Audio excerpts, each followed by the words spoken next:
Sur les Romains, on ne possède absolument rien d'autre que les écrits des Romains eux-mêmes et de leurs esclaves grecs.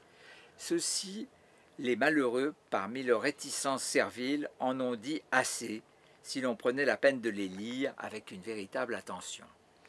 Mais pourquoi en prendrait-on la peine? Il n'y a pas de mobile pour cet effort. Ce ne sont pas les Carthaginois qui disposent des prix de l'Académie ni des chaires en Sorbonne. On peut citer cette anecdote savoureuse à ce propos de la France qui, dans les années de la guerre d'Algérie, entre 53, 54 et 62, avait envoyé le vieil académicien Jérôme Carcopino en Algérie faire une tournée de conférences. C'est mon professeur de latin André Mandouze à la fac qui nous avait raconté ça, pour faire l'apologie de l'Empire romain et de la colonisation romaine, pour que les Algériens comprennent que, en fait, que la colonisation était un bienfait. Pourquoi, de même, prendrait-on la peine de mettre en doute les renseignements donnés par les Hébreux sur les populations de Canaan qu'ils ont exterminées ou asservies? Ce ne sont pas les gens de Jéricho qui font des nominations à l'Institut catholique. On sait par une des biographies d'Hitler qu'un des livres qui ont exercé la plus profonde influence sur sa jeunesse était un ouvrage de 10e ordre sur Sylla. Alors Sylla, c'est le prototype du dictateur romain. Qu'importe que l'ouvrage ait été de 10e ordre, il reflétait l'attitude de ceux qu'on nomme l'élite, qui écrirait sur Sylla avec mépris. Si Hitler a désiré l'espèce de grandeur qu'il voyait glorifiée dans ce livre et partout, il n'y a pas eu erreur de sa part. C'est bien cette grandeur-là qu'il a atteinte, celle même devant laquelle nous nous inclinons tous bassement dès que nous tournons les yeux vers le passé. Alors, on peut noter qu'à propos des Romains, il y a eu en 2002 un livre de Peter Bender que vous connaissez peut-être qui s'appelle L'Amérique Nouvelle Rome, qui est paru chez Buchet-Chastel et qui établit un parallèle tout à fait saisissant avec l'Empire romain, ce qu'était l'Empire romain. Pour lui, ce serait une sorte de résurrection. L'Amérique serait une sorte de résurrection de l'Empire romain. Alors, elle disait aussi qu'elle portait un jugement juste, équitable sur Hitler, et elle disait qu'il croyait en la race et que si il y croyait, il avait raison d'agir en fonction de ce qu'il croyait, et qu'il faut toujours agir en fonction de ce qu'on croit. Alors ça a fait évidemment couler beaucoup d'encre, cette proposition, mais elle voulait dire que les tièdes, les mous et les neutres étaient au fond ce qu'il y avait de pire. Hein. Ce ne sont pas les gens qui œuvrent fanatiquement pour leur vérité qui sont les plus dangereux, mais ce sont les mous, les tièdes, auxquels Dante réserve une place particulièrement cruelle dans la Divine Comédie, puisqu'ils courent pieds nus sur des serpents et des scorpions, ils sont harcelés par des taons et peut-être ce qu'il y a de pire, ils brandissent un étendard sans emblème. Cette question de la race est importante parce que, évidemment, elle ne pense pas qu'il existe des races. Elle ne pense pas qu'on puisse dire de quelqu'un qu'il appartient à telle ou telle race. Alors c'est un débat qui est très actuel, hein, puisqu'on parle beaucoup de cela. Et pour elle, elle est au fond, conformément à l'Évangile, elle pense que les hommes sont accessibles à la vérité et qu'ils peuvent de ce fait devenir libres. C'est la phrase bien connue de Saint Jean. On peut, pour terminer, je voudrais simplement ouvrir une piste. Hein. Je souhaiterais personnellement donc que ce livre de l'enracinement soit une sorte de fil rouge, de fil d'Ariane de nos rencontres de Château-Rouge. Je voulais revenir sur un auteur qu'on ne lit plus beaucoup. Moi, j'ai beaucoup lu parce que je suis d'une génération où on le lisait encore. C'est Jean Giraudoux et notamment son livre Plein pouvoir qu'il écrit en 39 et 38 ou 39, je ne sais plus, 39 je crois, et qui a fait dire par exemple à un linguiste comme Jean-Claude Milner que c'était le théoricien du racisme, de l'antisémitisme, et qui a fait dire ça à d'autres, à Bernard-Henri Lévy, à Zève Sternel et quelques autres encore. Or, ce livre, je l'avais dans ma bibliothèque héritée de mon père et je l'ai lu tout récemment. Et je me suis aperçu qu'il avait une idée qui était intéressante puisqu'il disait qu'il faudrait rétablir une idée de la race comme on la trouve chez les Allemands. Mais disait-il, ça serait un peu différent parce qu'en France, on n'a pas de race. Les Français n'ont aucune race.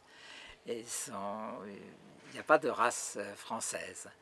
On peut évoquer éventuellement une race allemande, mais une race française, c'est une chose, c'est une impossibilité.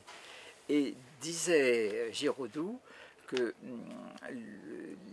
si identité française il y a, là encore un sujet fort débattu de nos jours, ça ne peut être qu'une identité éthique et une identité culturelle.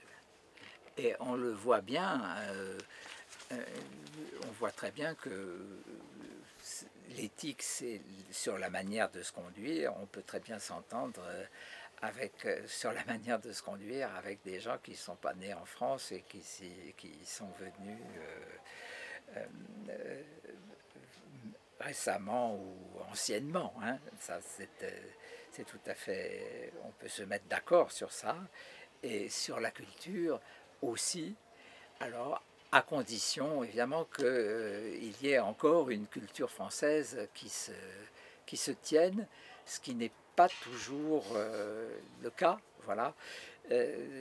Ça me faisait penser, au fond, que la question de l'intégration, dont on a aussi beaucoup parlé ces temps derniers, elle se pose, selon moi, mais je pense selon beaucoup de gens, de la manière suivante. Il faut qu'on ait envie de devenir français. Moi, je le vois, bon, je fréquente des étudiants venus du Moyen-Orient, par exemple.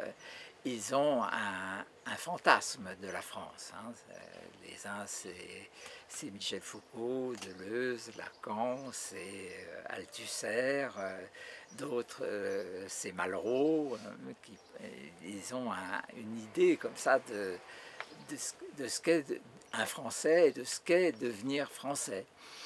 Alors que ça fonctionnait du temps de Simone Veil, parce que, ou de quelqu'un comme Daniel Halévy, hein, le grand essayiste, le grand philosophe condisciple de Marcel Proust. Ça marchait à cette époque-là parce que il y avait Paul Valéry, parce qu'il y avait Bernanos, parce qu'il y avait Péguy et parce qu'il y avait Claudel. Mais aujourd'hui, quand on regarde le paysage éditorial, il est tout à fait sinistré. Hein. Personne... personne n'a vraiment envie de devenir français. Personne, je ne citerai pas de nom pour ne pas être désobligeant, mais quand on voit les parutions récentes, on n'a pas, je ne pense pas que ça puisse faire rêver qui que ce soit qui soit étranger, quoi. Et pareil, pareil pour la philosophie. Il n'y a rien qui puisse les faire rêver. Et le problème s'est posé pour les élites juives, certes, mais ça s'est posé aussi pour l'ensemble de l'immigration, c'est-à-dire que les gens qui sont venus en France voyaient vraiment un peuple qui était corrodé par le bourgeoisisme, qui pensait à leur famille, ou à leurs amours, ou à leur carrière, et à leur compte en banque, et tout ça, ça ne pouvait pas ça ne pouvait pas créer un idéal, ça ne pouvait pas donner un grand mouvement d'âme, quoi. Ça ne pouvait pas créer une âme collective. Bon, moi, je travaille avec un étudiant qui étudie la Révolution française. Bon, pour lui, la Révolution française, c'est quelque chose, voilà. Alors que il n'y a pas d'équivalent en France, sauf depuis quelques mois, avec la révolte des Gilets jaunes, qui est un mouvement social extraordinairement original, et sur lequel on va essayer peut-être de travailler dans une problématique proche de celle de l'enracinement. Voilà, c'est ce que j'avais à vous dire en introduction. Ce sont des pistes que j'essaye de frayer. Après, on verra le tour que pourra prendre ces rencontres. Je pensais par exemple à le fait de quelque chose qui me semble tout à fait significatif. Je terminerai sur cette anecdote et qui ne concerne pas ni le Maghreb, ni l'Afrique, ni le Moyen-Orient, mais l'Extrême-Orient.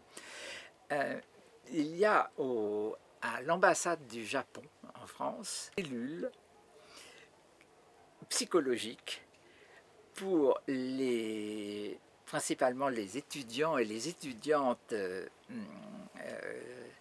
japonais qui arrivent à Paris et qui sont victimes d'une dépression nerveuse parce qu'ils sont partis avec un idéal de la France, je ne sais pas, Balzac, Nerval, le plus grand spécialiste de Nerval actuellement dans le monde, c'est un japonais. Et ils arrivent à Paris et ils voient ce que je dis, c'est-à-dire une ville qui est confite dans un bourgeoisisme médiocre. Et plutôt que d'incriminer Paris et de dire que Paris n'est pas aussi bien qu'ils l'auraient cru, ils ont un sentiment d'auto-accusation et ils se reprochent cruellement de ne pas être capables de jouir de Paris et de comprendre l'intérêt de Paris. Et ça les rend malades. Certains sont rapatriés, d'autres reçoivent les soins de psychologues. Ça me semble très très révélateur de ce qu'est la France d'aujourd'hui et de ce qu'est particulièrement Paris. Voilà, peut-être qu'on peut discuter de certaines choses à partir de ça. Je ne sais pas. Sur enracinement, territoire et Palestine. Hein. Oui, mais moi je pensais à une chose, c'est que ça contexte, tu nous le remets aujourd'hui, c'est très gentil. Est-ce qu'on ne pourrait pas en discuter la prochaine fois de façon un peu plus approfondie? De quoi? De ce que tu as écrit là. Ah, c'est pas moi, ça c'est des citations de Simone Veil. Hein. Ah oui, d'accord, enfin, tu les as rassemblés. Voilà, j'ai rassemblé trois textes de Simone Veil. À partir de là, vous pouvez intervenir. Alors, bon. Oui, d'accord, mais il faudrait avoir le temps de réfléchir et tout ça. Ah oui, bien sûr. Peut-être d'ici 3 mois, oui, c'est ça. On Mais peut en c'est parler septembre. Oui, c'est ça.